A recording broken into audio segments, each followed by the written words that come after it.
Bienvenidos a un nuevo episodio de Desde Dentro Podcast. Hoy tengo conmigo a un invitado muy especial, alguien que comenzó su camino en el mundo del teatro explorando personajes, emociones y escenarios, y que luego encontró la música una nueva manera de expresarse y conectar con la gente. Vamos a hablar de sus inicios, de cómo el arte lo ha acompañado en diferentes formas y, por supuesto, de todo lo que ha aprendido en este viaje. Así que prepárense para una charla llena de anécdotas, creatividad y mucha pasión por el escenario.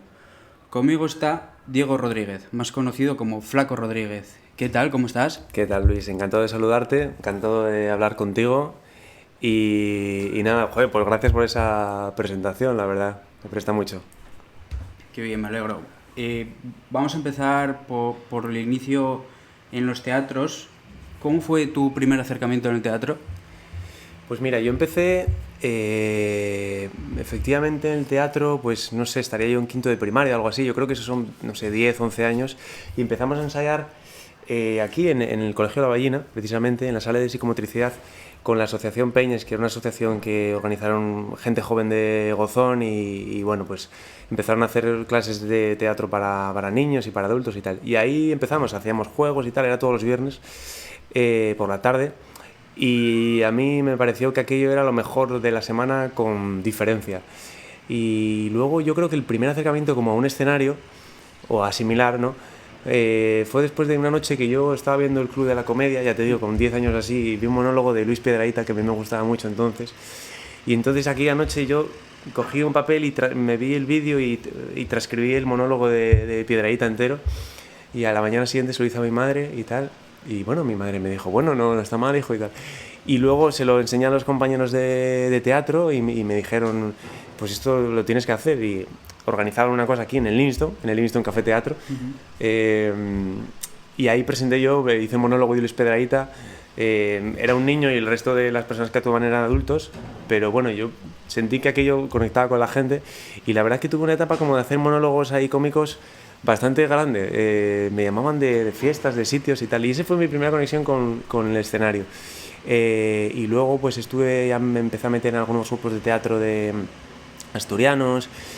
Más tarde empecé a trabajar con alguna compañía profesional y bueno, la verdad que bueno, para mí, independientemente de la música, que sé que lo haremos luego, el teatro, el momento de estar actuando es lo más grande que hay, inigualable, vamos.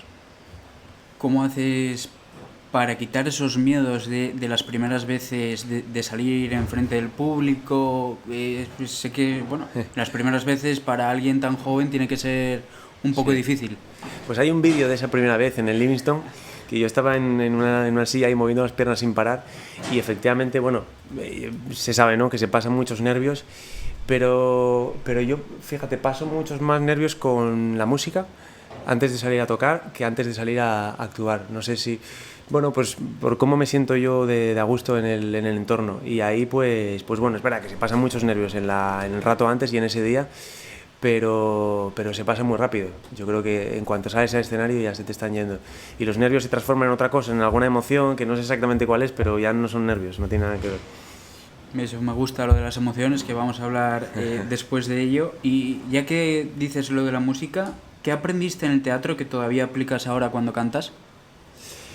Pues es buena pregunta esa, Luis. Sí, claro, el teatro te enseña, o a mí me enseñó, a estar sobre un escenario, a mostrarse ante la gente y sobre todo a hacer un personaje, ¿no? Entonces entendí desde el principio que cantar, cuando salía a cantar, también tenía que hacer un personaje, ¿no? Que no necesariamente tenía que ser el mío, el de Diego, sino un personaje inventado que hiciese cosas en el escenario o que se comportase distinto al que se comporta, pues, cuando, ¿no?, la persona que está en casa, ¿no? Entonces, bueno, me ayudó a tener, obviamente, confianza en el escenario, pero también a asumir que siempre hay que hacer un personaje y que hay que enseñar en el escenario cosas que, bueno, distintas, ¿no? Que la gente diga, hostia, este tipo está actuando, pero, joder, pero lo está haciendo bien, ¿no? No solo está interpretando una música, sino que está interpretando también con su cuerpo, con el baile, con las miradas, todo esto, ¿no? Sí, al final tú sales al escenario y es interpretar lo que dices, un personaje, y cuando sales ya vuelves a Diego y al Diego de siempre, digamos. Sí, exactamente. En el escenario todos interpretamos y fuera pues nos salimos de ese personaje. Y, y la verdad que pues no lo sé, porque yo en el escenario es donde más feliz soy en el mundo, así que o estoy poco feliz con el personaje que represento en mi vida normal o bueno, no sé.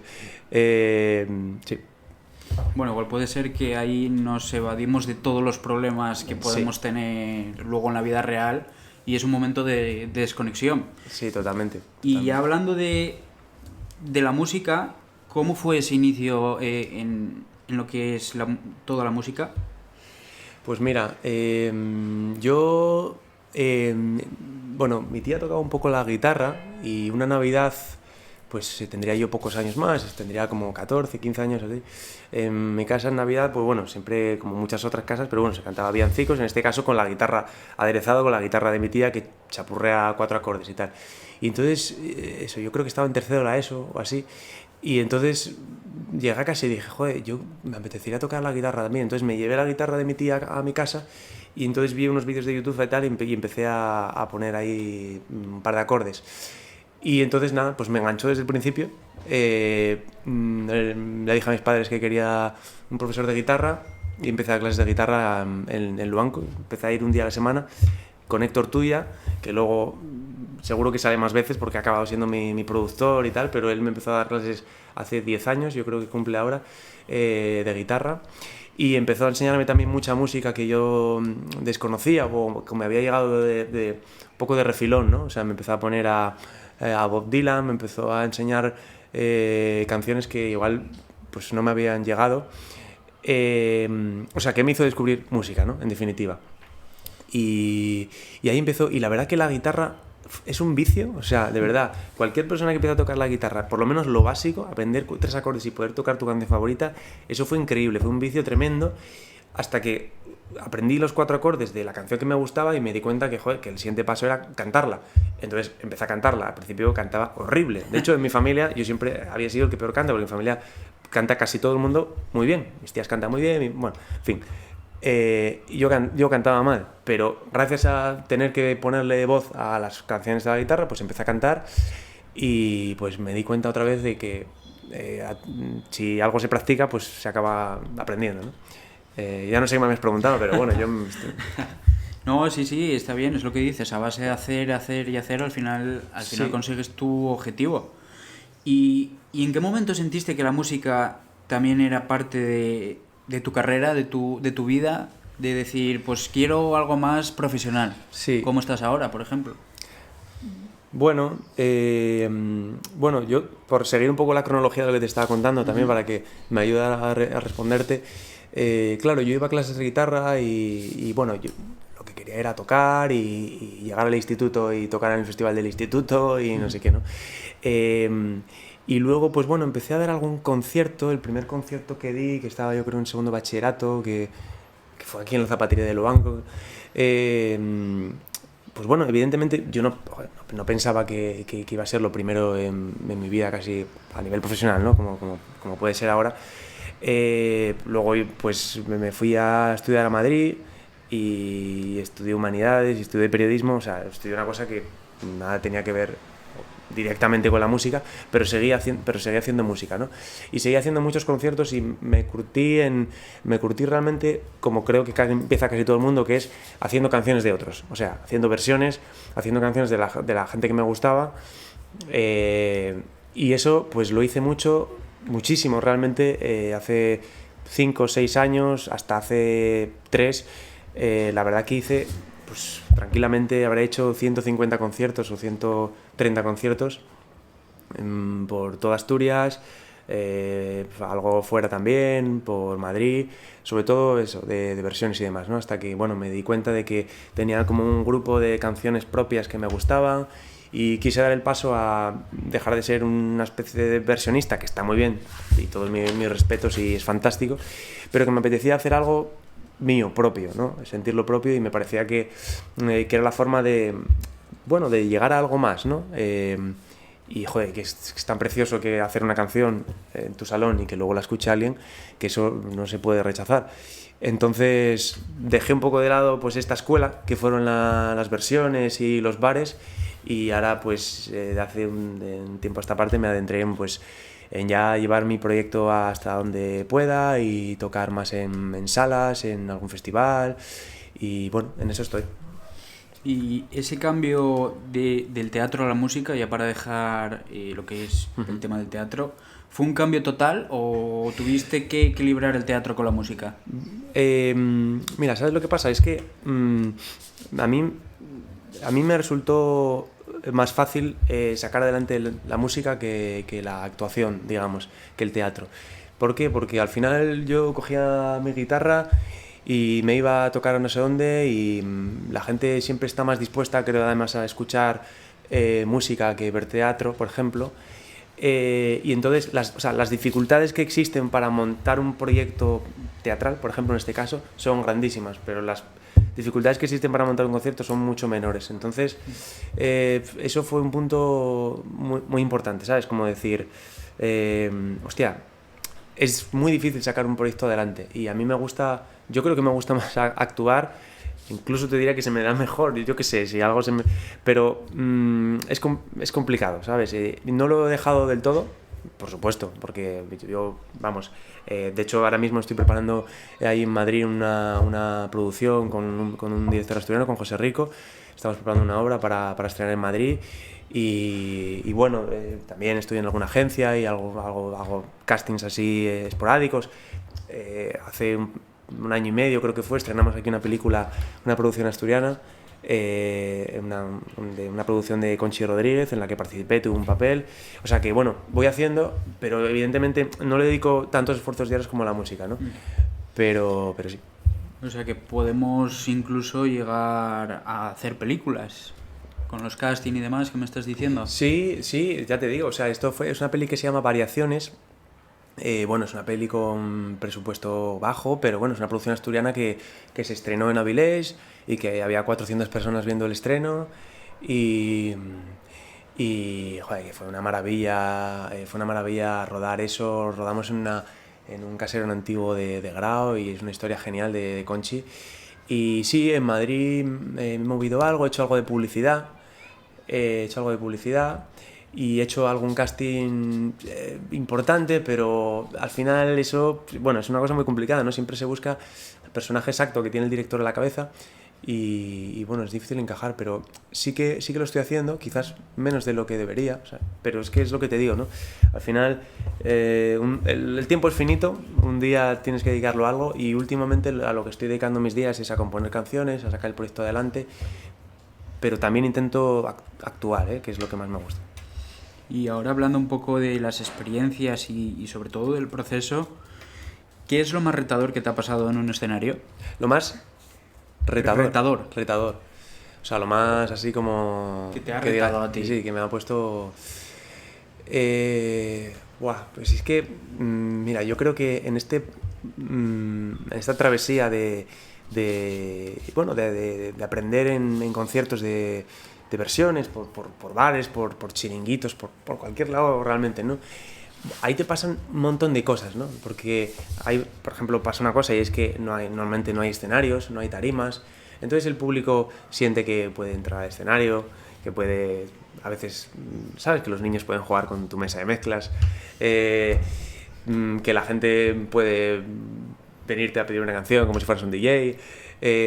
No, bueno, estoy poniendo el foco demasiado en la gente, pero no, he tenido un público excelente, pero quiero decir que ha habido como, bueno, no dificultades, pero sí aprendizajes con el que vas haciendo callo, ¿no? Con el que vas teniendo una serie de experiencias para luego llegar al escenario importante y saber enfrentarte a que de pronto se te rompa una cuerda en medio de un show. O mira, ahora hace poco presenté el nuevo álbum en Madrid, en un sitio que se llama Hangar 48. Se vendieron 102 entradas y estaba en la prueba de sonido, y algo totalmente habitual, se me partió la cuerda de la guitarra poniéndola a prisa, pero me la puse mal porque yo qué sé, y luego tuve que, o sea, bueno, en fin, problemas, ¿no? O sea, pero si no es la primera vez que te pasa, o tienes un poco de cadera para que la gente no diga, hostia, le está pasando algo, tiene una cuerda rota, ¿no?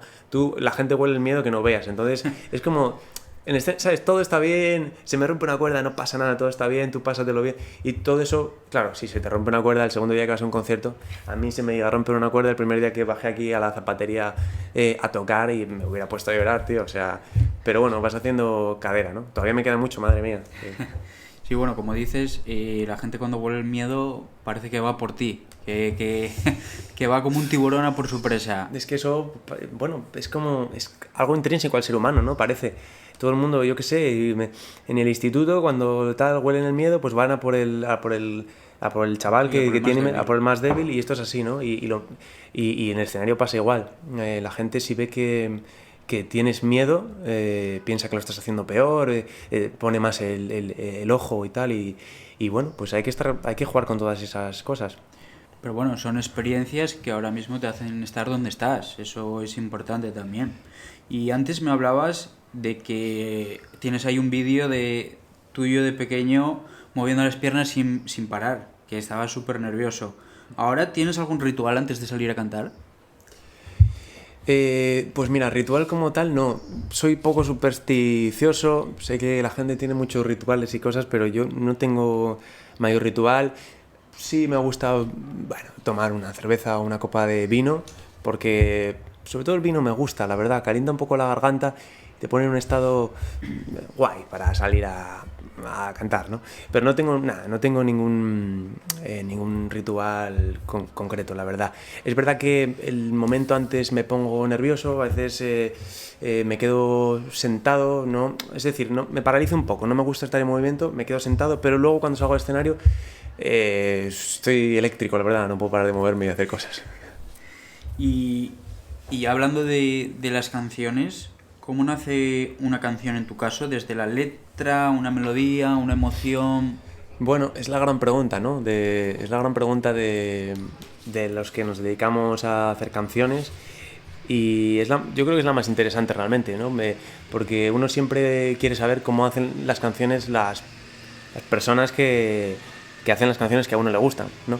Entonces, en mi caso no siempre es igual el proceso, y creo que ha ido variando. Normalmente parte de agarrar la guitarra, yo compongo con la guitarra, que es, digamos, mi instrumento, empiezo a chapurrear unos acordes y hacer melodías con la voz, pero indeterminadas, ¿no? Cantando cosas que no existen. Y de pronto te surge un girito con la voz, una melodía, y dices, ¡ay! Hostia, qué bonito esto, ¿no?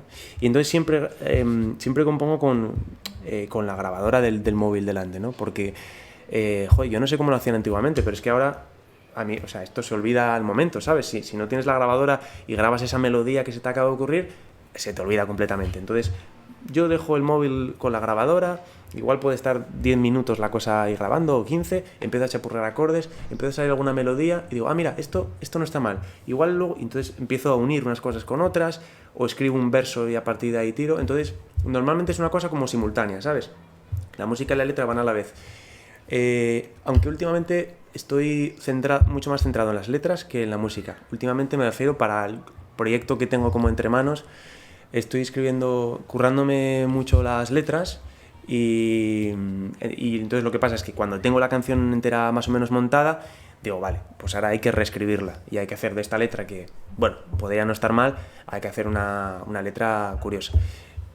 Más o menos, ¿no? He explicado, no sé. Es que es muy difícil, sí. Es un proceso que es casi mágico, o sea, de pronto tienes una melodía y no sabes cómo ha llegado, ¿sabes? No, es difícil de explicar. Sí, a mí el tema de las letras, que te voy a preguntar ahora, me parece súper complicado porque, claro, para las letras, ¿qué te basas? Según tengas el día triste, luego el día feliz. Porque claro, si tú tienes el día triste, seguramente sea una letra con tema triste. Sí, ¿O no tiene nada que ver? No, claro que sí, uno escribe de lo que le pasa. Lo que pasa que luego pues llega la ficción, entonces igual todo puede partir de... Mira, te voy a poner un ejemplo, ¿no? de una canción. Una canción que tengo del último álbum, que se llama El Parque, surge de, bueno, digamos, un pequeño conflicto, ¿no? Por teléfono, y yo luego llego a la vía de tren, en este caso en Madrid y tal, iba a bajar al centro, iba camino a Atocha, y escribí en las notas del móvil: pelear contigo curva la ciudad, los trenes pesan más sin conversación, ¿no? Escribí eso y lo dejé aparcado en las notas de voz del móvil, ¿no? Y luego, pues igual 2 semanas después, llegué a casa un día y vi que tenía las notas eso y tal. Y me puse con la guitarra a hacer como una rueda de acordes y entonces me salió, ¿no? Automático, me salió a hacer la melodía, que es la canción. Pelear contigo, curva la ciudad, los trenes pesan más, sin conversación. Entonces dije, vale, pues aquí está la canción, porque ahora repites la estrofa, no sé qué, tal, cuadras, un estribillo, tal, caemos y salió. Y además esa canción pues se salió luego en una tarde, ¿no? Pero llevaba con eso en las notas de voz escrito pues 2 semanas. Volviendo a tu pregunta, que no me he olvidado, eso partía de esa emoción concreta, ¿no? De decir, bueno, he sentido esto, pero el resto de la canción ya no tendía a lo que yo había que sentido esta tarde o en ese verso, sino, bueno, a una especie de voy a completar esta historia. Parte ficción, parte puede ser de cosas que realmente estoy sintiendo, pero puede ser que como un novelista, y eso lo hago muchas veces en la mayoría de las canciones, ficcione parte de lo que está pasando, que a partir de cosas que a mí me han pasado o le han pasado a gente cercana, yo como un novelista pues ficcione lo que está pasando. Entonces, claro, esta canción va un poco entre lo triste de esto y lo alegre igual de más del estribillo, no sé, pero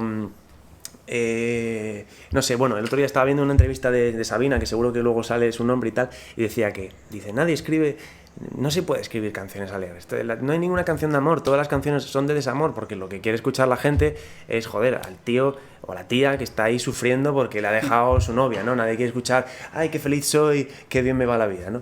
Bueno, pues parte de razón puede tener. Yo creo que sí que se puede cantar la felicidad y hacer algo digno, pero bueno, espero haberte respondido más o menos.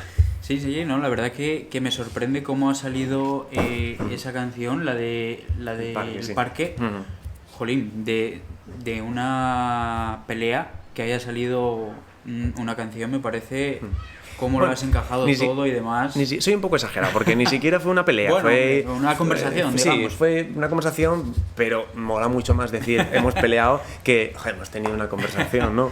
Sí. No, y al final, ¿qué dices tú? Que haces un personaje y demás, al final, en el fondo, sigue el teatro, sigue el personaje del teatro. Claro, sí, absolutamente, sí.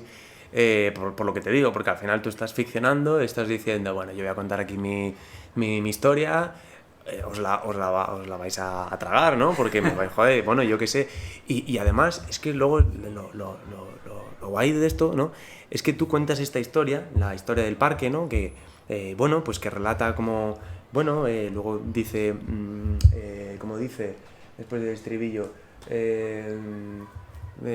bueno, quedamos en Atocha, tírame fotos por favor, verte alejada me deja cao y ya he estado en las mismas un año atrás.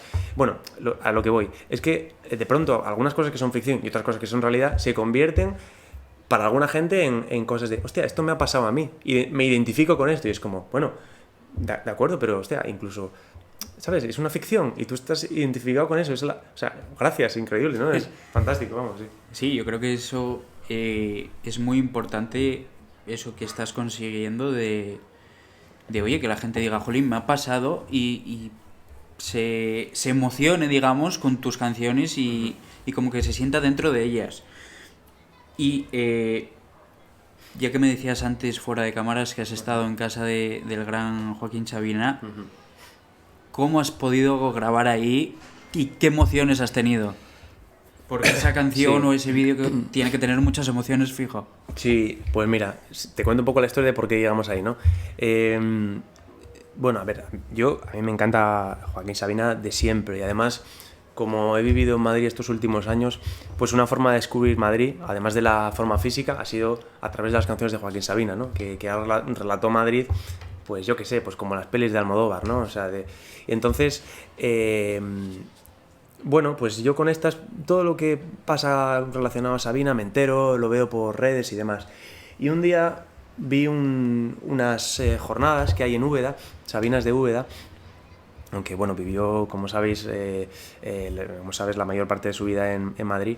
Pues bueno, vi que había unas jornadas en Úbeda pues hay una serie de conciertos, de tertulias poéticas, y todo gira en torno a la figura de Sabina, ¿no? Él es uno de los organizadores, y bueno, también el Ayuntamiento de Úbeda y tal. Y joder, me encantó, ¿no? Y vi que esas jornadas se cerraban con un certamen llamado pues Certamen Internacional de Canción de Autor, algo así, ¿no? Y entonces me apunté ahí como el último día, había que mandar un par de canciones, un par de vídeos de canciones propias y luego una versión de Joaquín Sabina. Entonces yo lo mandé y esto, bueno, pues fue hace un año y algo. Y bueno, me llamaron que era finalista del certamen, así que viajé a Úbeda, a Jaén, toqué allí. Ahí que me preguntabas antes de los nervios, te aseguro que fue el día que más nervios me puse en toda mi vida. Y bueno, gané el certamen. ¿Y esto qué supuso? Bueno, pues supuso que hace, pues nada, una semana he estado, y era el premio por ganar el certamen, en la casa de Joaquín Sabina, en su mítica casa de Tirso de Molina, concretamente en la planta, en la tercera planta, que es donde pasaban todas aquellas juergas y momentos, ¿no? que la gente cuenta inolvidables, y donde, bueno, pues toda la gente, digamos, del mundo del cine, de la literatura, toda la gente que andaba por Madrid en esa época tenía la llave de ese tercer piso y entraba allí. Había copias de llaves todo el mundo tenía copia de llave, ¿no? Hasta que por el 2000 o así, pues su mujer Jimena cambió la cerradura y se acabó, no se cambió su vida. Entonces estuve en esa planta grabando en su estudio privado. Él tiene allí un estudio donde ha grabado sus últimos discos y demás. Y estuve allí con su técnico, el técnico de Sabina, Juan González, desde principios de los 90. Pude pues realmente pasar casi 2 días enteros allí, en su casa, viendo todo, que es una auténtica biblioteca gigante, con miles y miles de libros, su mítico billar, que ha salido un montón de entrevistas, y sobre todo su estudio de grabación, lo más importante, ¿no? Grabando allí lo que va a ser mi próximo trabajo de estudio. Entonces, mi nuevo, bueno, ahora saqué, como sabes, un álbum en febrero, pero ya todo desde que salió, yo vengo trabajando en canciones para un próximo álbum, y digamos que la primera grabación empieza ahí, en casa de Joaquín Sabina. Entonces, emociones, bueno, o sea, quiero decir, como sabinero, yo creo que no podría elegir otro sitio en todo el país e incluso en todo el mundo para estar. O sea, he estado exactamente donde quería estar, ¿no? Casi un sueño entre sueños, vamos. Entonces, pues nada, tenemos un montón de imágenes de esos 2 días, de imágenes de la casa, imágenes de la grabación de la canción, casi te diría como que para hacer una película, y una película documental que vaya asociada a la canción que grabamos. Y bueno, yo qué sé, fue increíble, es increíble, de verdad, increíble. Bueno, ya lo veis que el siguiente álbum va a empezar en casa de Joaquín Sabina. Sí. ¿Dónde va a acabar? Pues no, pues es que empezamos tan fuerte, Luis, que, o sea, que acabará en la mía, pero qué cutre, ¿no? O sea, pues bueno, pues, cutre no, bueno, porque cuidado. acaba donde lo empezaste todo. Sí, donde yo compongo. Yo compongo mucho en casa. Sabina siempre decía que él componía mucho en los bares, y que le echaron, dice en una canción, me echaron de los bares que usaba de oficina, porque llegó un momento que él ya no pudo, bueno, por toda la gente que le iba, pues, a pedir fotos y autógrafos y demás, ya no podía componer. Yo compongo mucho en casa, así que supongo que sí, acabará por aquí. Pero, joder, es una emoción que el próximo trabajo, que bueno, aún está empezando, aún estoy como en fase de composición, pero un tema que ya había acabado, pues bueno, decidí que que se grabase allí. Y siempre me va a quedar eso, ¿no? Haber grabado esa voz, esa guitarra allí donde graba Joaquín Sabina, y eso me lo voy a llevar siempre. Y acá hablamos del gran Sabina. ¿Qué es lo que ha inspirado para ti Joaquín Sabina en la música? Bueno, yo es que creo que es el mejor escritor de canciones en castellano del siglo XX y XXI. Bueno, sí, en fin, el mejor escritor de canciones en castellano, ¿no? En fin, salvando o nombrando también, por supuesto, a Serrat, pero yo es que soy muy sabinero y, en fin, creo que ha aportado a la canción popular más que ningún otro, ¿no? Creo que, y él lo cuenta, ¿no?, en su documental, ¿no?, cuando va a México y los mariachis le cantan y nos dieron las 10, y los mariachis no saben ni siquiera que es de él, ¿no? Piensan que es una canción popular, como las de José Alfredo, ¿no? Que todo el mundo conoce, como dice él, ¿no? Todo el mundo conoce El Rey, pero ya nadie sabe que es de José Alfredo. O sea, es decir, lo mejor que le puede pasar a una canción, en definitiva, es que nadie sepa de quién es, porque eso es que ha trascendido, ¿sabes? Ha trascendido la cultura popular, ha pasado a ser de todos. Y yo creo que las canciones de Sabina, pues pasa eso, todo el mundo conoce y nos dio las 10, pero no mucha gente, o no todo el mundo sabe que es de él, o 19 siguientes noches, pues no sé, o Pacto entre caballeros, ¿no? Mucha policía, ¿no? En definitiva, creo que ha aportado a la canción popular como nadie. Tampoco estoy aquí descubriendo nada, obviamente, pero bueno, escribe como nadie, y no hay nadie joven escribiendo como Sabina. Es decir, no hay un relevo de un escritor de canciones como Sabina. Y aparte que es que ha sido siempre un personaje tan especial, tan querido por todo el mundo realmente. Es que por cualquier ideología, por cualquier estamento. Bueno, nos contaba una historia, si me permites te la cuento. Supongo que se puede contar, yo creo que esto lo contaría. Sí, nos contaba su técnico de... Igual ya la contó hasta él en alguna entrevista, ¿no? Nos contaba su técnico de sonido, por ejemplo, una historia de un momento que fueron a su casa los príncipes, ahora reyes de España, ¿no? Es decir, bueno, quiero decir, el republicano mayor Joaquín Sabina, bueno, atendiendo a los príncipes, ¿no? En su casa y tal. Y entonces que llegó y tal, y Sabina es coleccionista de libros y demás, ¿no? Y entonces que Sabina llegó emocionado y le dijo al rey, a Felipe: mira, tengo aquí la segunda edición del Quijote y tal. Y entonces el rey le dijo: sí, pues yo tengo la primera. Le dijo Joaquín: no, la primera es de todos los españoles, pero esta es mía. O sea, quiero decir que ha pasado por... Cuento esto porque para decir que ha pasado el rey por ahí, ¿no? Y ha pasado mucha gente y ha pasado todo el mundo. Y entonces, pues bueno, él cae bien y siempre ha gustado a cualquiera, ¿no? Y yo creo que ese es su gran éxito, entre otros, vamos. Sí, como tú dices, yo creo que este tipo de música jamás va a ir de ideologías y demás, porque yo creo que une mucho más que puede desunir. Y eso pues al final es muy importante, porque, oye, tú te puedes llevar mal con alguien, pero en ese momento y en esa zona ponen una canción y al final pues podéis estar abrazados incluso, sí, al final. Justo. Y además es que la canción como género, si tal, ¿no? Si está bien hecha, como es el caso de las de Joaquín o las de Serrat o las de ¿no? Pues lo que toca es al humano en su esencia, ¿no? Independientemente de lo que piense y de quién sea. Digamos que desnuda a lo que es el ser humano, sus miedos, sus fobias, sus desamores. Y cuando una canción es buena y hace eso, es que te toca seguro, claro. Y ya para dejar el tema de la música y el tema de las emociones, ¿con qué emociones conectas tú más cuando cantas?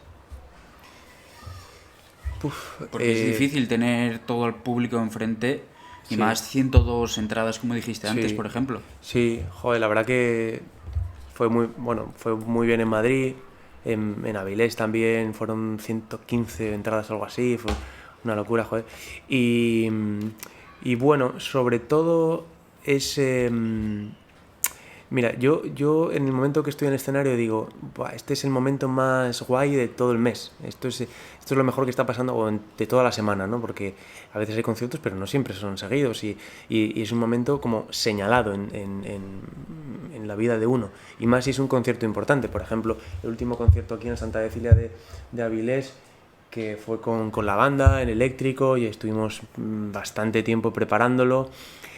Y entonces es como es un subidón, joder, es un subidón. La palabra es un subidón.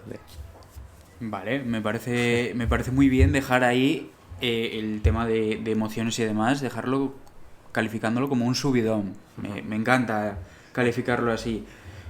Vamos a ahora hablar ya un poquito, para cerrar esta entrevista, un poquito personal. Quiero que me hables de este álbum nuevo que acabas de sacar y que estabas mencionando. Yo tengo mucha curiosidad de dónde salió la canción Hey Marina. Las canciones salen de sitios que uno nunca espera o busca, ¿no? Mira, la canción de Marina sale de que yo agarré la guitarra, puse un la mayor, un acorde de la mayor y dije, hey Marina, tú, fue así, tal cual, jugando con la guitarra, ¿no? ¿Sabes? Como en inglés, ¿no? Que dicen play, pues justo en la traducción, ¿no? Sería jugar, ¿no? Pues en realidad es lo que hacemos, ¿no? Jugar con las guitarras y tal. Y fue así, yo puse un acorde y dije, hey Marina, y entonces miré así para el frente y dije, aquí hay una canción. Aquí hay una canción, me pareció que eso molaba. Y entonces, pues bueno, a partir de ahí construí la historia de un tipo que le dice a una chica que se llama Marina que bueno, que salgan juntos por Madrid, que él ya lo perdió todo, pero y que solo le queda, que lo último que le queda es poder pasar un rato con ella por las calles de Madrid y que no tiene nada más. Y nada, eso. Y luego, ya que dices que hace la historia de un tipo, personalmente, ¿de dónde salió esa canción que era una historia de 4 tipos? Joder, esa fue una de las primeras canciones que hice. Me acuerdo que la grabé en el instituto, que teníamos ahí un pequeño estudio de radio y demás. Y la historia de 4 tipos, que luego fue como se tituló el álbum donde recogí después esas canciones casi como de adolescencia realmente. Pues bueno, pues contaba la historia de 4 personajes que tenían características diferentes. ¿Cómo era? Un bohemio un charlatán empedernido, un silencioso abstraído, un bohemio organizado, un artista en un tren suizo. Creo que no os he dicho en el orden que es para que rime, pero da igual. Pues en realidad, bueno, pues era una yo qué sé, una biografía, ¿no? En canción, ¿no? Y bueno, pues me parecía que no sabía cómo resolver el estribillo porque tenía como esas características como contradictorias, ¿no? O sea, cómo se puede ser un charlatán y un silencioso a la vez, ¿no? Y entonces, pues antes del estribillo dije, bueno, ¿qué hay común en estos 4 tipos? O sea, ¿qué hay común, no? Entonces el estribillo resuelve que esos 4 tipos que parecían personajes diferentes, pues que en realidad son el mismo, que en su momento era yo. Ahora ya es una canción independiente, que tiene su propia vida y yo ya no puedo hacer nada con ella, ¿sabes? Tiene respiración propia, pero en un inicio tuvo no sé, ese nacer, ¿no? O sea que en un inicio te estabas definiendo a ti mismo con esa canción. Una parte de mí, hombre, contar toda mi vida en 3 minutos, joder, sería, bueno, yo qué sé, difícil, ¿no? Pero sí, es una parte de mí, pero luego, como te digo, con los años y demás, las canciones son entes por sí mismos y sus autores nada tenemos que ver con ellas muchas veces ya, y eso es muy bonito también. Y luego, dentro ahora de la música que estás creando estos últimos años, me imagino que no todo será de risa y de halagos y demás. ¿Has recibido muchas críticas? Bueno, crítica entiendo que negativas, ¿no? Negativas, eso es. Bueno, recibo críticas negativas de mi madre, por ejemplo, ¿no? Bueno, pero eso siempre lo vamos a tener, las críticas de una madre. Pero bueno, eso habla de que en realidad uno recibiría más de las que recibe, pero la gente no se atreve lógicamente a hacértelas, ¿no? Sin embargo, tu madre o tu padre siempre están ahí, ¿no? Para decirte, oye, mira, pues esto creo que no... Bueno, que no va del todo, ¿no? O sea, pero bueno, críticas como tal... Bueno, sí, a ver, digamos que siempre, por ejemplo, cuando estaba elaborando el disco y demás, pues en el disco, joder, participa mucha gente, ¿no? Al final, participan músicos, está el productor y demás, y siempre hay como mini discusiones, esto, cómo lo vas a hacer así y demás, ¿no? Porque es un proyecto conjunto, en definitiva. Pero bueno, o sea, nadie me insulta por Instagram, afortunadamente, ni por YouTube, pero, joder, hay mucha gente que le pasa, debe ser duro. ¿En la calle? ¿Te han parado en la calle? ¿A insultarme? No, a decirte sí, que has escuchado tus temas y demás. Sí, en la calle me han parado, sí. joder, la verdad que de nuevo es un subidón, ¿eh? Cuando te para alguien y tú estás pensando que estás en casa haciendo una canción para nadie o que has subido una canción y no la escucha nadie, pero de pronto te para alguien por la calle y te dice, oye, escuché la canción que hiciste o ya vi que estuviste tocando en no sé dónde, qué guay. Y es como, pero de verdad, o sea, ¿lo vi? ¿Te llegó eso? Joder, pensaba que lo estaba publicando para que lo viese mi familia. Pues gracias. Joder. La verdad que está muy bien, sí. Y ahora ya un poquito más personal, ¿qué significa Héctor Tuya para ti? Bueno, Héctor, como te contaba, fue mi... Espero que lo escuche. Espero yo también, sí.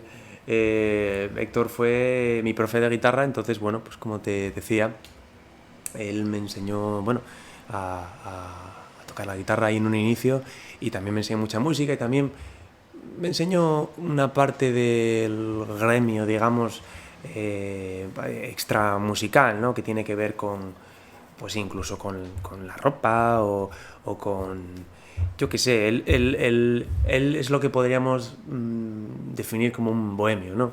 Yo descubrí al bohemio... Al bohemio empedernido. Sí, descubrí al bohemio, ¿no? Cuando conocí a Héctor. Y bueno, luego la verdad que nos distanciamos un poco y nos volvimos a encontrar cuando yo le dije, mira, tengo estas canciones y la verdad que no me gustaría que quedasen como en el olvido, ¿no? Me gustaría grabarlas y tal. Y nos juntamos para hacer ese primer EP, ¿no? Que fue la historia de 4 tipos, que yo, bueno, creo que es como un primer acercamiento a lo que fue, o sea, fue mi manera de acercarme a un estudio de grabación, de acercarme a los arreglos de una canción, a cómo trabajan los músicos en el estudio. Aprendí mucho, ¿no? Porque el estudio es un sitio complicado, que tiene sus propios códigos, su propio lenguaje y tal, y aprendí mucho.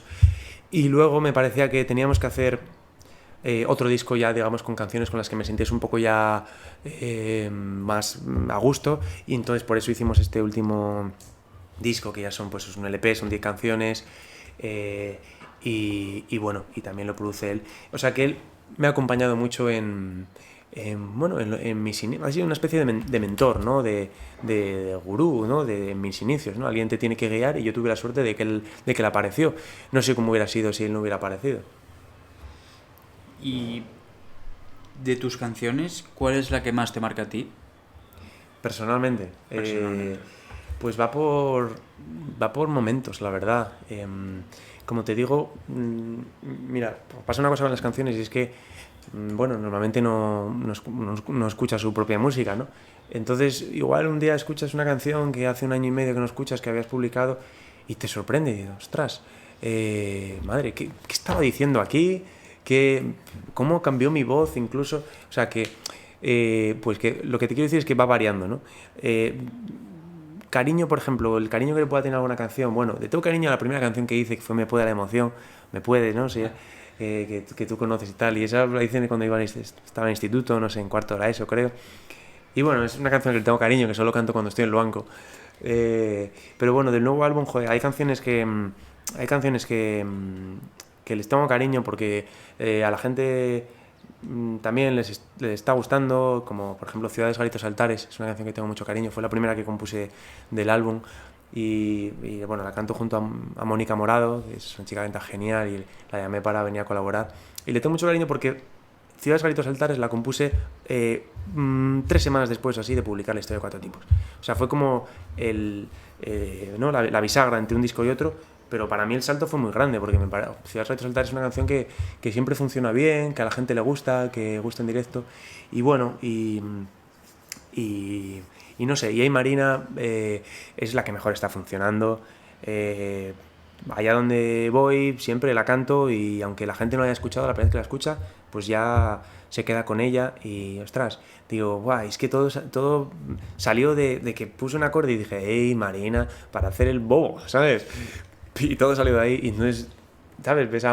Joder, he visto a grupos de gente, de voluminosos de gente cantar esa canción, ¿no? Grupos de 100 personas, digo, ¿esto qué es, no? Así que, Bueno, perdona, y acabo porque igual estoy hablando mucho, lo siento. Bueno, como es un podcast, pues bueno. Sin problema. Tengo mucho cariño a las que estoy componiendo ahora, porque me hace mucha ilusión. Las otras las he escuchado tanto para la mezcla y no sé qué, que al final les coges un poco de tirria.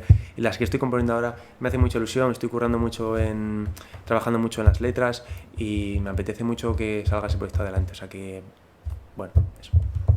Viendo que sale de la casa del gran Joaquín Sabina, la verdad que promete mucho ese nuevo álbum, que tenemos ya muchas ganas de que salga y de escucharlo. Y ya que estamos hablando de títulos, canciones que te marcan, tú si tuvieras que describir tu carrera, ¿qué título tendría? Ostras, pregunta difícil, Luis. Bueno, es que estamos poniéndonos las zapatillas ahora mismo para carrera, ¿sabes lo que te digo? Prefiero pensarlo así, porque eso implica que todavía hay que hacer todo.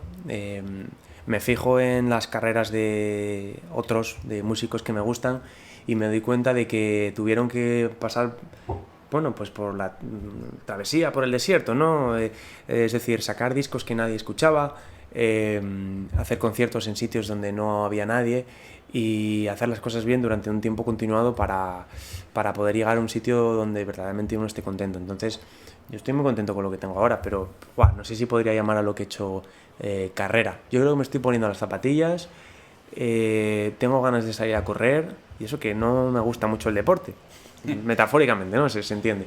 Me gusta el tenis, que es un deporte elegante. Y bueno, nada, fuera bromas. No sé, creo que vamos por ahí, ¿no? La verdad que he evitado contestar a tu pregunta, pero joder, lo he hecho bonito, ¿no? Lo he hecho bonito. Sí, ha quedado muy bien, ¿no? La verdad que esa metáfora que pones de ponerte las zapatillas, a mí personalmente me encanta porque hay Flaco Rodríguez para rato, para mucho tiempo. Esperemos, todo puede pasar, pero mi idea es hacer un disco y luego otro y acumular canciones bonitas que la gente quiera cantar. Tengo muchas ideas de proyectos paralelos, pues, por ejemplo como esta peli en la casa de Joaquín, conciertos bastantes pensados, formatos distintos. Precisamente hoy que hablamos, supongo que cuando salga el podcast ya estarán las entradas por ahí, pero aprovecho, por ejemplo, para decir que hoy mismo, por ejemplo, cerré un concierto en Madrid en un formato a violín y guitarra con Paula Prieto al violín, y lo vamos a presentar ahí en Madrid en un sitio súper reducido, muy exclusivo, que se llama El Peor para el Sol. Quiero decir que luego también tengo el formato como eléctrico. Yo estoy en un punto de no parar, hacer canciones y tal, y quiero meterme ya a grabar otro disco porque es que es muy divertido. Es muy divertido. Y ya para darle un poco ya el final a este podcast, y ahí hablando de finales, y en un concierto cuando acabas siempre tienes esa ovación, incluso en una obra de teatro. ¿Tú qué prefieres, el aplauso final de una obra o la ovación en un concierto? Pues mira, yo creo que es mucho mejor la ovación, el aplauso en una obra de teatro.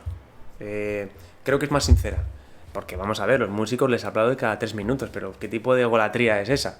O sea, ¿sabes? Entonces si un concierto tiene 20 canciones, me van a aplauden 20 veces. Sin embargo, en el teatro la gente está callada, escuchando atentamente, valorando, y cuando llega al final aplaude si quiere, y si no, no. En realidad, hoy en día creo que la gente ya aplaude por sistema, que quizás deberíamos aplaudir si realmente nos ha gustado, y si no, oye, pues no aplaudir, porque no, para que se enteren los programadores y se enteren los actores, no pasa nada. Pero ese aplauso final del teatro es incomparable, porque uno cuando está tocando estás muy acostumbrado a que te aplauden, ya no lo valoras, ¿sabes? Es como, ahora toca que aplaudáis, y aplauden. Joder, no. Es lo típico, ¿no? Aplaudir siempre. Claro, es como, a ver. Y ya para darle el punto final, ¿qué consejo le darías a alguien que quiere empezar en el teatro o en la música? Yo no sé si estoy para dar consejos, Luis. Es que...